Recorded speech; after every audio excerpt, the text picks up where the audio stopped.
Solid start பண்ண பேபிஸ்க்கு முட்டை first கொடுக்கலாமா, அதை எப்படி கொடுக்கலாம், எப்படிலாம் நம்ம இன்ட்ரடியூஸ் பண்ணலாம்னு பேரண்ட்ஸ்க்கு நிறைய டவுட்ஸ் இருக்கும். இந்த வீடியோவில் நான் அதை டீட்டெயில்டாக எக்ஸ்பிளைன் பண்ணியிருக்கேன். கண்டிப்பாக வீடியோ ஃபுல்லாக பாருங்க, ரொம்ப யூஸ்ஃபுல்லாக இருக்கும். ஸோ எப்படிலாம் அதை கொடுக்கலான்றது பார்க்கறதுக்கு முன்னாடி நம்ம பீடியாட்ரிஷியன்ஸ் இதை பற்றி என்ன சொல்கிறாங்கன்னு பார்த்துட்டு வரலாம். குழந்தைங்களுக்கு நீங்கள் இணை உணவுகள் ஸ்டார்ட் பண்ணும்போதே முட்டையும் கொடுக்க ஆரம்பிக்கலாம். பொதுவாக பார்த்தீங்கன்னா 6 மந்த்ஸ்க்கு அப்புறம் நீங்கள் ஃபுட்டு கொடுக்க ஆரம்பிப்பீங்க. ஸோ 6 மந்த்ஸ்க்கு அப்புறம் நீங்கள் எக்கு கொடுக்க ஆரம்பிக்கலாம். ஃப்ரூட்ஸ், வெஜிடபிள்ஸ், சீரியல்ஸ் இதெல்லாம் கொடுத்து பழக்கப்படுத்துனதுக்கு அப்புறமா முட்டை, அதுக்கப்புறமா மீன், சிக்கன் அப்படின்னு சொல்லிட்டு நான்வெஜ் கொடுக்கறது பெட்டர் ஆப்ஷனா இருக்கும். சோ முட்டையை நம்ம குழந்தைக்கு 6 மந்த்ஸ் முடிஞ்சதுல இருந்தே ஸ்டார்ட் பண்ணிக்கலாம். முன்னாடி எல்லாம் இது 9 மந்த்ஸ் MMR வேக்சின் போட்டுட்டு தான் போடணும் அப்படின்லாம் சொல்லியிருப்பாங்க. பட் அது முற்றிலும் தேவையில்லை. இப்போ நீங்க 6 மந்த்ஸ் கம்ப்ளீஷன்ல இருந்தே கொடுக்க ஆரம்பிச்சிடலாம். குழந்தைகள்ல உலக சுகாதார நிறுவனம் சொல்லதே அசைவர்கள் 6 மாதத்துல இருந்தே நீங்க முட்டையோ அல்லது அசைவமோ அருமையா கொடுக்க ஆரம்பிக்கலாம். ஏன்னா உங்களுக்கு இரும்புச்சத்து குறைபாடு வர ஆரம்பிச்சிடும் 6 மாசத்துக்கு மேல. அப்புறம் ஜிங்க்னு சொல்லிட்டு ஒரு முக்கியமான சத்து குறைபாடு வர ஆரம்பிச்சிடும். ஸோ நம்ம அசைவ பொருட்கள் கொடுக்க ஆரம்பிச்சோம் அப்படின்னா இது அருமையா கிடைக்கும். AAP பீடியாட்ரிக்ஸ் அந்த ஜேர்னல் எல்லாம் வெளியிட்டு இருக்கிற ஒரு ஆராய்ச்சிகளை பொறுத்து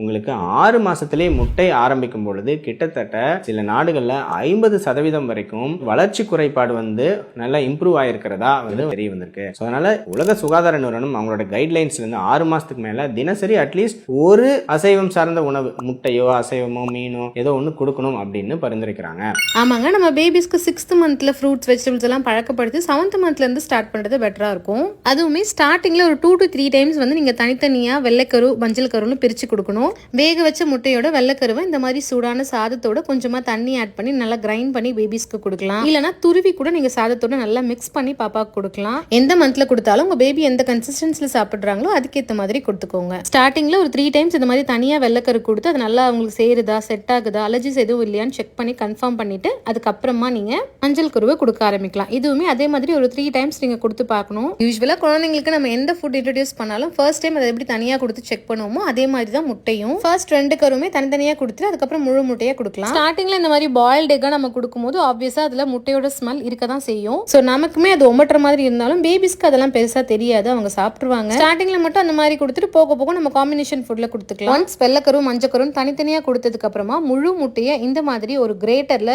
சர்க்குலர் மோஷன்ல துருவி எடுத்துக்கலாம். இந்த பார்ட் 1 வீடியோல ஜஸ்ட் பேபிஸ்க்கு எக் எப்படி இன்ட்ரோடியூஸ் பண்றதுன்னு தான் போட்டிருக்கேன். அடுத்த வர வீடியோல எப்படி டிஃபரெண்ட் ரெசிபிஸ்ல கொடுக்கலாம்னு போடுறேன். கண்டிப்பா செக் பண்ணி பாருங்க. இந்த மாதிரி துருவின முழு முட்டையை நீங்க ரெகுலரா பேபிஸ்க்கு கொடுக்குற லஞ்ச் ரெசிபிஸ், ரைஸ் ரெசிபிஸ்ல ஆட் பண்ணிக்கலாம். இல்லனா இந்த மாதிரி மசிச்ச சாதம், அது கூட வேக வச்ச தால் ஆட் பண்ணி அது கூட நீங்க ஆட் பண்ணி பேபிஸ்க்கு கொடுக்கலாம். as per pediatric suggestion ஸ்டார்டிங்ல முட்டையை இந்த மாதிரி இன்ட்ரோடியூஸ் பண்ணிக்கலாம். அதுக்கப்புறமா நம்ம டிஃபரெண்ட் வெரைட்டிஸ்ல முட்டை கொடுக்கலாம். அதை நான் நெக்ஸ்ட் அப்லோட் பண்றேன். இந்த வீடியோல முட்டையை பொறுத்து உங்களுக்கு ஒரு கிளாரிட்டி கிடைக்கும் நம்புறேன். வீடியோல ஏதாவது டவுட்ஸோ இல்ல கன்ஃபியூஷனோ இருந்தா DM பண்ணுங்க. அப்படியே இன்னும் நிறைய ஹெல்தியான பேபி ஃபுட் ரெசிபிஸ்க்கு நம்ம பேஜை ஃபாலோ பண்ணிக்கோங்க. தேங்க்யூ.